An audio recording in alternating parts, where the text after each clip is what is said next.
Good morning. Good morning. Welcome to Eliot Chapel. My name is Todd Stark, and I'm pleased to be your liturgist this morning. We are an intentional community whose shared work is to open our doors to all races, genders, and sexual orientations. We strive to welcome people of all creeds and beliefs, all economic circumstances, and every type of family. Our vision is to create a just world through vibrant, beloved community.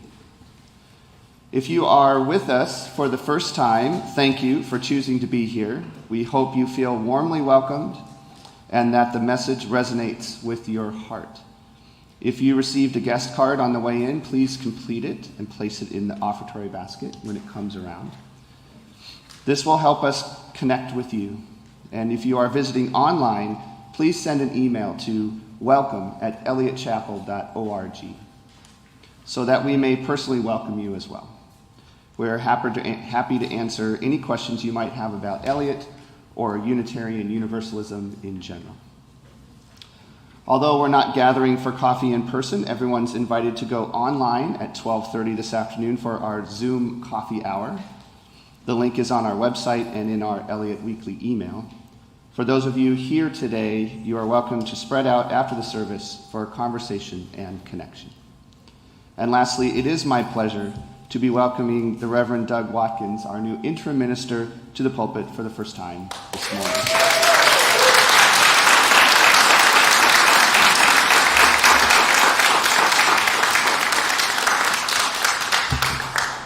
Thank you, everyone. It is beautiful to be here this morning. Our opening words.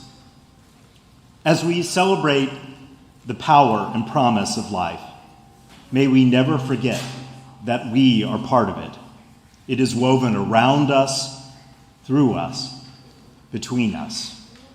We are here to notice those elegant strands, the way they call to us, the way they hold us, the way they connect us. May our time together enable that possibility and power to shine. This morning, we light this chalice in the spirit of the first of our 7 principles, covenanting to affirm and promote the inherent worth and dignity of every person. I invite us to rise in all the ways that we do and join our voices together in our opening hymn, number 347, Gather the Spirit.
Drawn by the moon and fed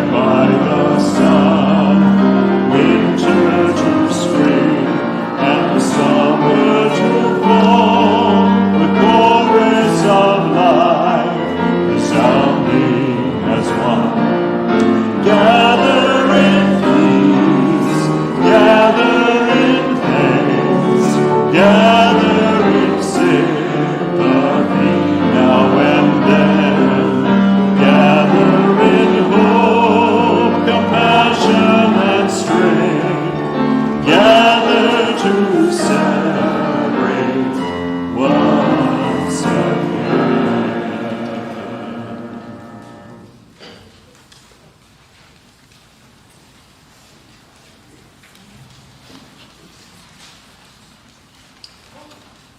Please join with me in reading the unison reading for the covenant as printed in your order of service. As a free congregation, we promise to love another, our mutual trust and support. To create beloved community, we promise to be kinder to each other than we have to be. To listen fully to each other with an open mind and heart. To speak responsibly and respectfully, to find ways to improve our church for all members and friends.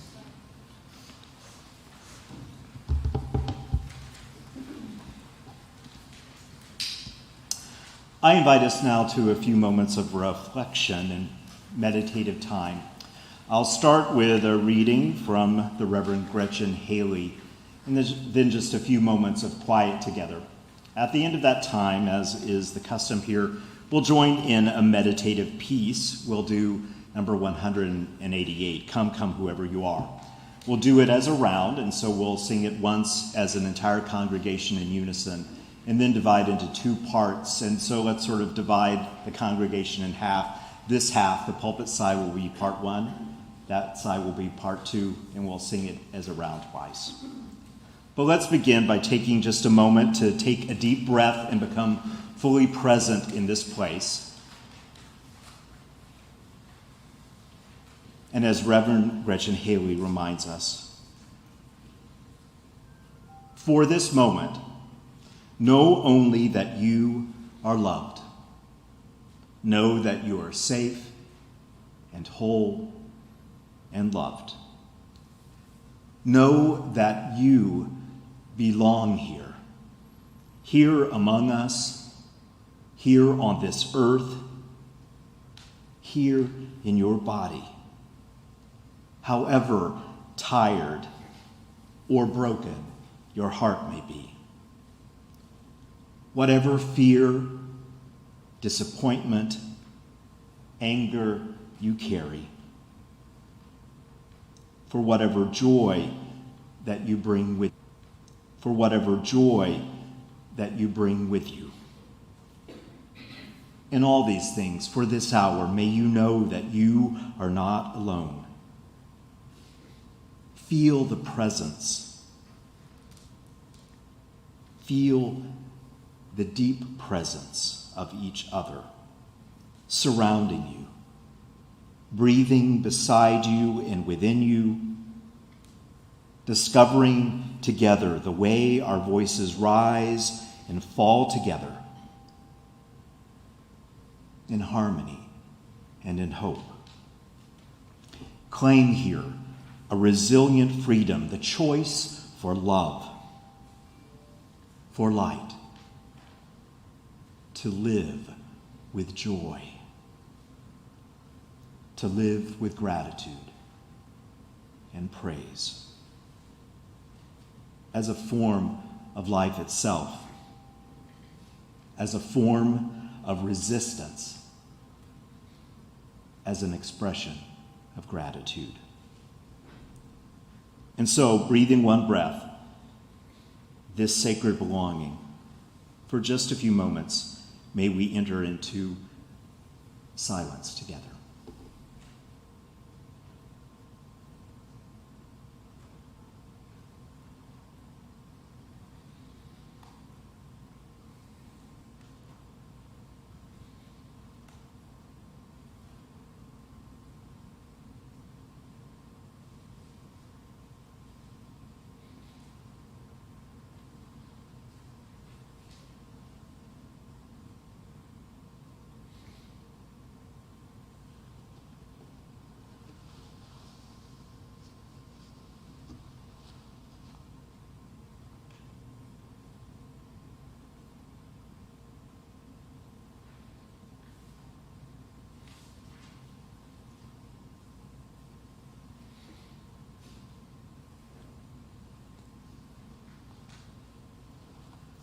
remaining seated, may we join our voices together in song.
Every Sunday, Eliot Chapel shares half of the offertory with an organization whose work reflects our shared values. In August, we are sharing our offering with Kirkwood Area Every Child Promise, or Ketchup for short. The promise is that every child and family that are prepared for success as they enter kindergarten.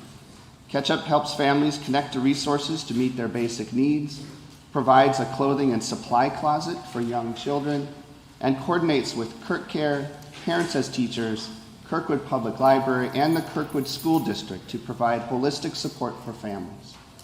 Eliot has long supported Ketchup and are proud to do so again this year. If you are worshiping in person, you may place cash or check in the basket or use your smartphone to scan the QR code on your order of service.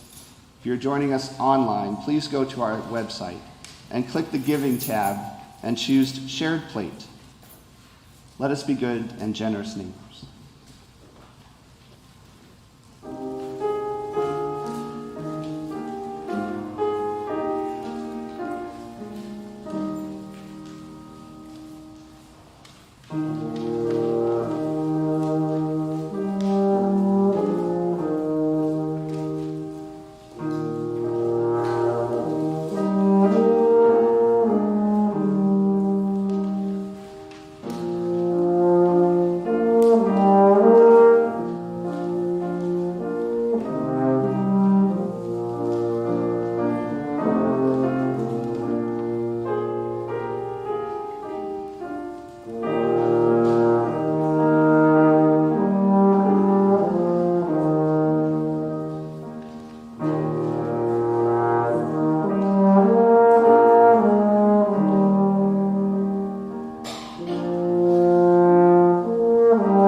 Will the greeters please come forward?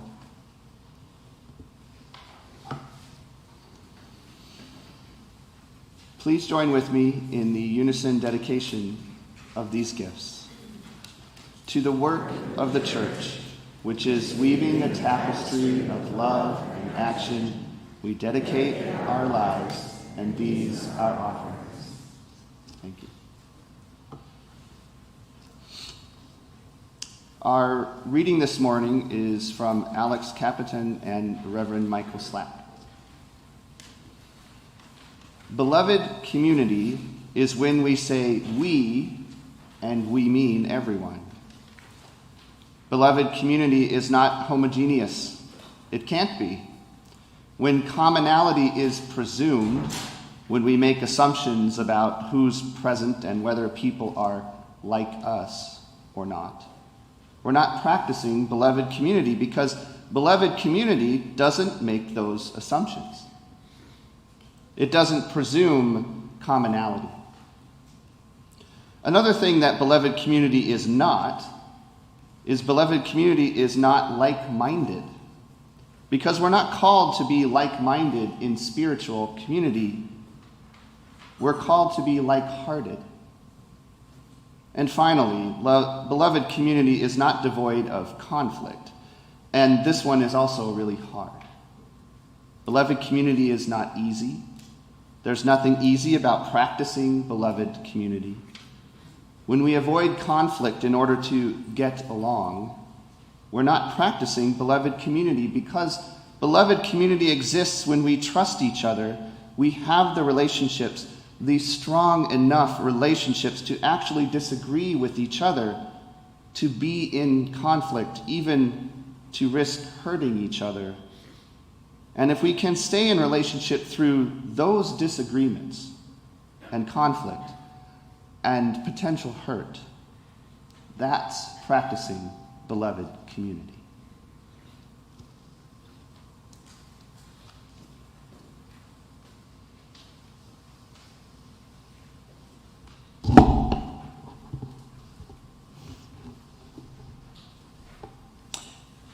So imagine this scenario. You are at a dinner party, and you just happen to be the only person there that's part of a religious community. And somehow this telling bit of information inadvertently leaks out at the table, and you pique the curiosity of your companions, all of whom have graduated from organized religion years ago. They want to know why. They want to know more. And all of a sudden, the dinner party is in jeopardy. Feeling more defensive than evangelical, you start pushing spin control buttons. Well, okay, it's not really a church, you see. I'm a Unitarian Universalist. Oh, I've always wondered about Unitarian Universalism, says one woman across from you. What do you actually believe? Actually, nothing, you sputter. Okay, wait, not really nothing, more like anything. And then you rush to assure them that you don't believe that Jesus was born of a virgin or resurrected on the third day. You almost never read the Bible, and you certainly would agree that religion is the most dangerous force in the world, especially today. After a moment's silence, your friends respond that these are the very reasons they don't attend church. So as your interim minister, I want to explore many essential components of our shared life together. The building blocks of a healthy spirituality, if you will. And this week, we start with one of the most basic aspects. Why do you attend Eliot Unitarian Chapel in the first place? What does it mean to you? At its deepest point, why did you come? Why do you stay? What is essential about this experience? What is its power and its promise? And ultimately, as we continue to explore together, to decide how fully you are living into that power and promise. And I'm aware, as we journey into community and belonging, we do it in so many different ways and for so many different reasons. And I'm always fascinated by the paths that bring us to our congregations. This is one story. It was on Memorial Day of 1995, and the actor, Christopher Reeve, recounted that his horse simply put on the brakes as the two of them prepared to take the third fence on a cross-country jumping event in Culpeper, Virginia. Reeve doesn't even remember the actual fall. But witnesses saw the rider go over the horse's back and land on his head, his hands still tangled in the bridle, unable to break the impact.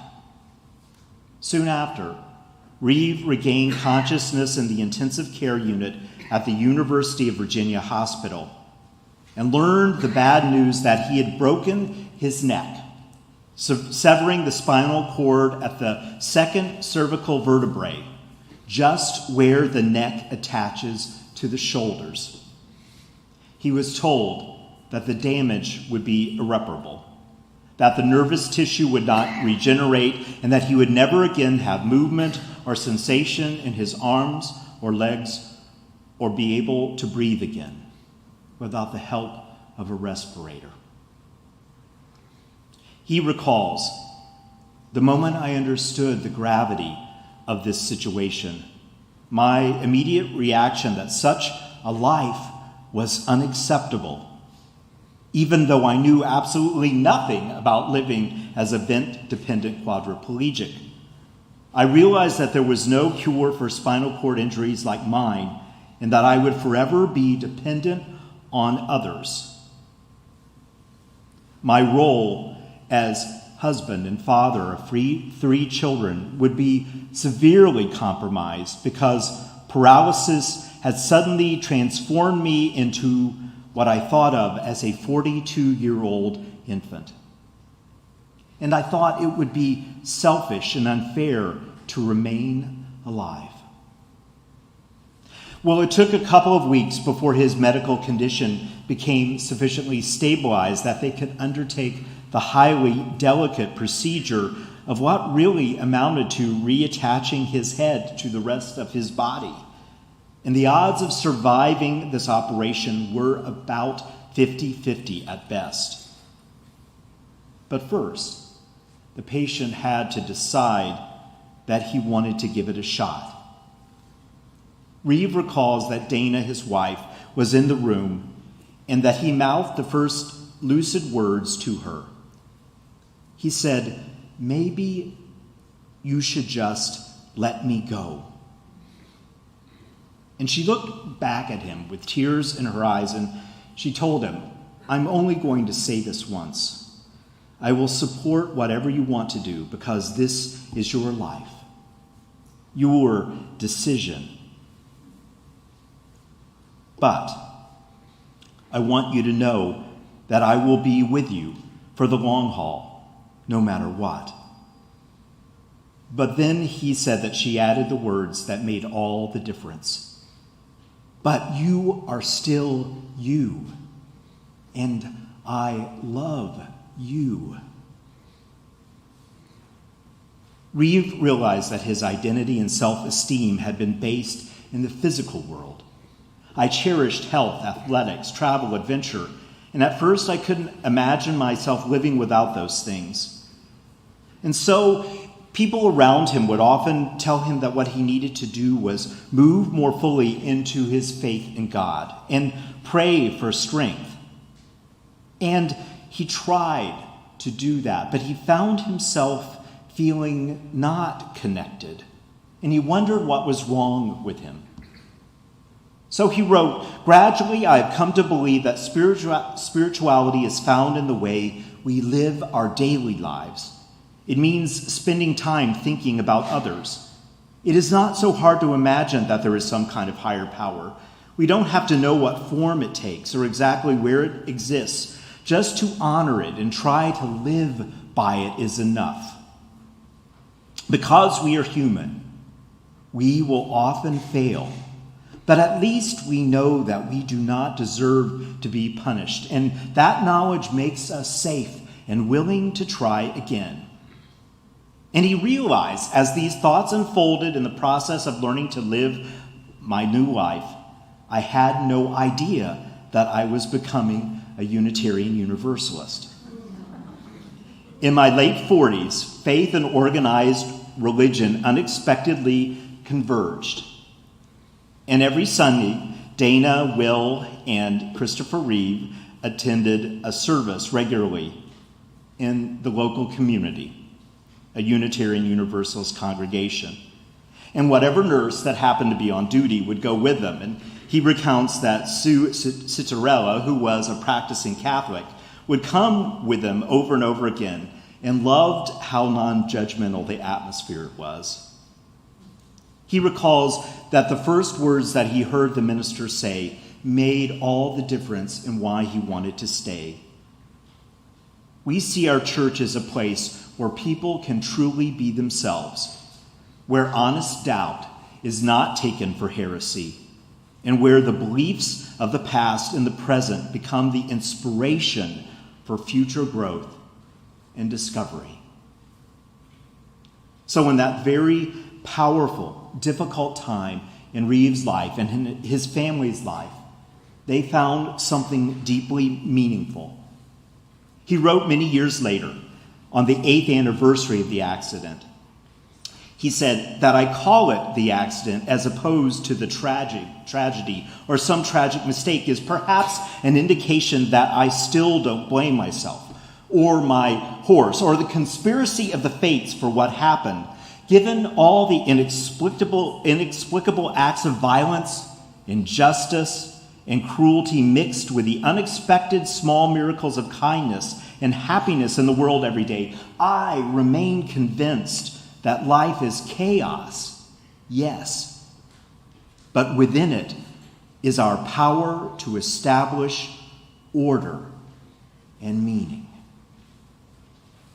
So one of the main things that we do here week after week is we do our best to harness that power and possibility of letting order and meaning become a little clearer to ourselves, to each other, and we practice what it means to live into that power, into that sense of meaning, to understand more deeply over time, to support each other in the journey of knowing what it means to take that power and possibility and turn it into how we live day after day.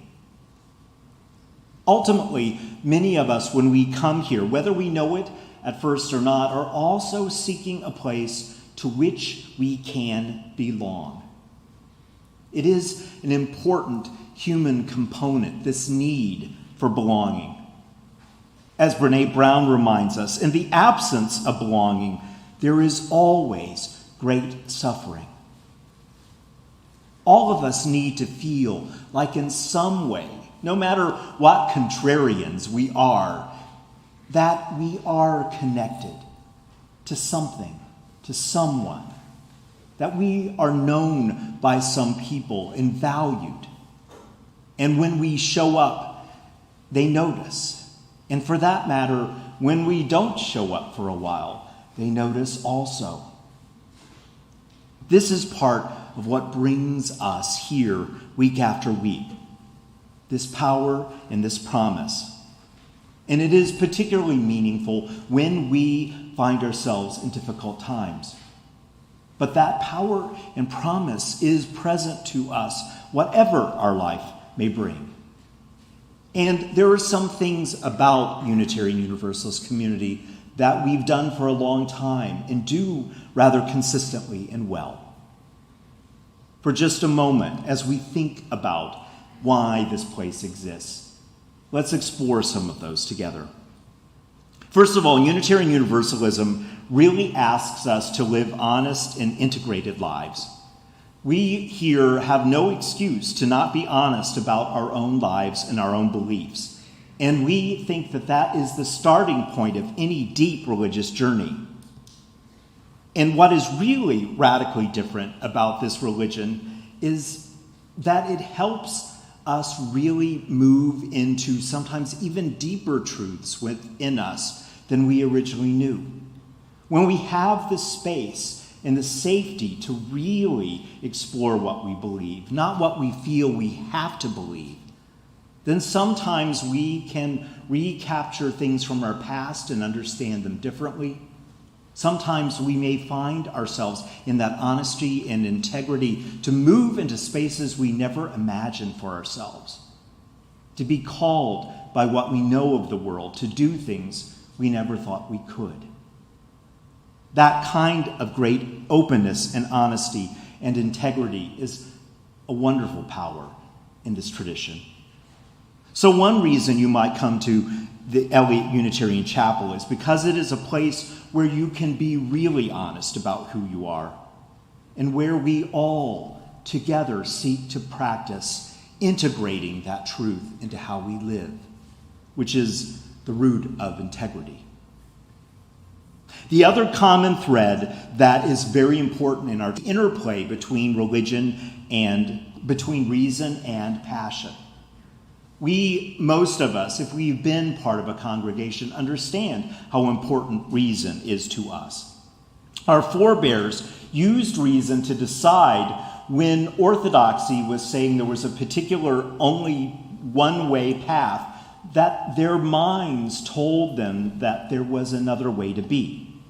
For the Unitarians, when there was the claim that in order to be faithful, you had to believe that God was three persons, in their mind, most of them found that illogical, and for that matter, not something they could find explicitly in the Scripture. They could believe that Jesus, God, and the Holy Spirit were indeed ways of understanding the divine, but it didn't make sense that they had to be the same person. And certainly, it didn't make sense that if you didn't believe that you couldn't call yourself a faithful person. And so, they were heretics, but deeply reasoned ones. And the Universalists were folks who protested the idea that there were people in life who were not able to have access to salvation because of their beliefs. And they believed that that was absolutely opposite of the sort of God that they believed in. So for both of them, the rational was important. But the other essential thing you have to remember is that all of our forebears risked a lot for those beliefs. They were not just held in this sort of deeply heady way. They were held in this heartfelt, courageous, passionate place as well. Many of our forebears lost their lives because they believed that they needed to use reason in their faith. It reminds us that one of the reasons that we come here is because it does remind us that we need both things. We need to use the gift of our mind, but we also need that deep sense of living our lives and being connected to each other, that passion that really gives us the courage then to take that thought and live it more fully and more bravely. Finally, one of the things that is most essential is that this place, that Unitarian Universalism, asks us to think more deeply and broadly about love. Our understanding of love is that it isn't so much an emotion as a way of being, as a verb. Love for us is how we act in the world. Love was embraced by Clara Barton when in the Civil War she dedicated herself to nursing and healing the soldiers of both sides of that conflict. That anything else was not an embodiment of love. That love was Frances Ellen Watkins Harper, who was born in 1825 as a free black woman, raised in the African Methodist Episcopal Church, but then joined the Unitarian Church as an adult and maintained both denominations for the rest of her life. Why? because coming to the Unitarian Church allowed her to be more honest about what she really believed deeply. And then going to the African Methodist Episcopal Church helped her stay in touch with the roots of her faith. And both were able to give her passion to be an activist in the world, to write and to fight for civil rights, to talk about the rights of women. Love was manifest in May Sarton, who believed that the power of words and poetry could convey truth and beauty, but also could change the world. So why come to this congregation, and why stay? Well, because in part it says to the world and your neighbor in the deepest part of who you are that the only love that is worth living is one that is steeped in openness and passion and thoughtfulness. A love that changes how you live every day. So, it was an important part of the 90s in Unitarian Universalism for us to do something like this opening scenario suggested to us. The idea of thinking about an elevator speech.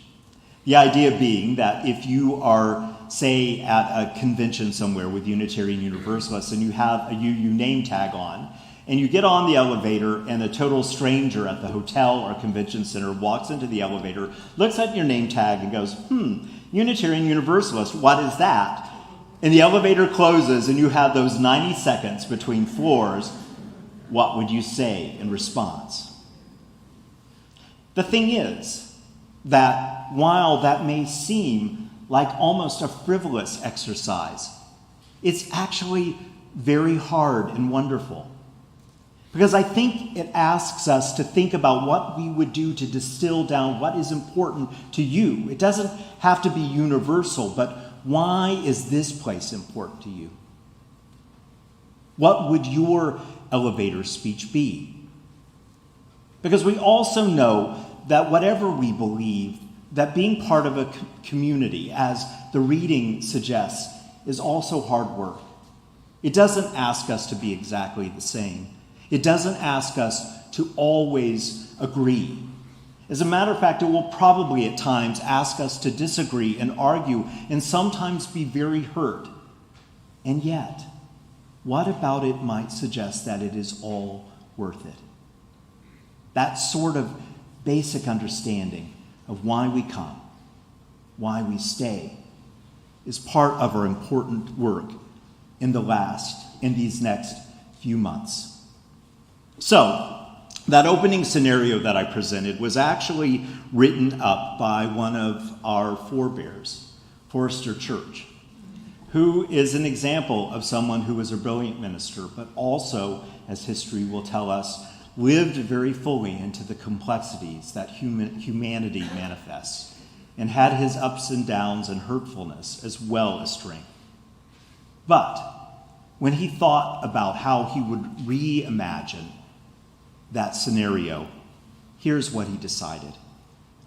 The woman across from you asks, I've always wondered about Unitarian Universalism. What do you actually believe? Well, many of the same things the nation's founders did, you reply. Jefferson and Adams were both Unitarians, and they believed in freedom and the democratic process, and so do we. Our religious principle, e pluribus unum, is just like the nations, out of many, one. We believe that there is one light, one mystery, one God, call it what you will, and the light shines through many different windows. One light being the Unitarian side, you see, and many windows being the Universalist. And we model in our churches the way the world should work. Mutual respect, no stone throwing, democracy, religious freedom, all in one community of celebrants and sufferers who ask us to be our best and help us when we are down. Deeds, not creeds, is our motto. Liberty and justice our social platform, and love our highest law. Come with me some Sunday. I think you'd love it. What would your best elevator speech be?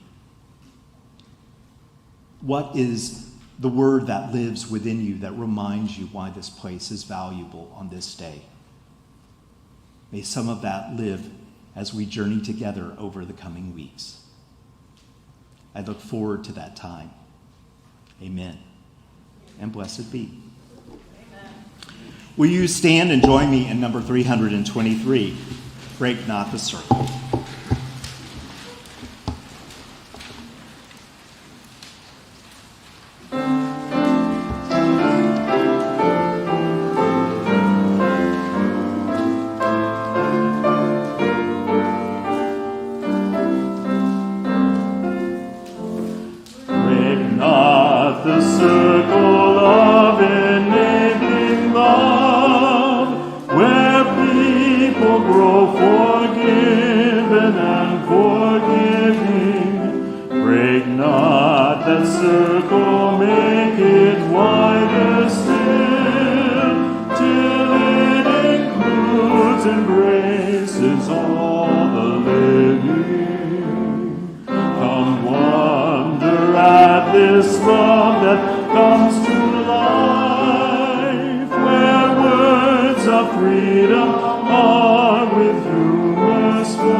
And now as we prepare to leave this place, may we find within ourselves, within each other, that sense of life, that sense of purpose and meaning, that sense of love, and live it for all we are worth until we gather in this place again.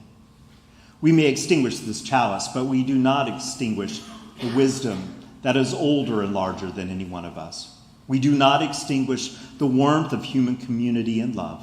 We do not extinguish the fire of purpose. These remain until we gather in this place again. I invite you to take your seat and receive one more gift of music in our postlude.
Let's go.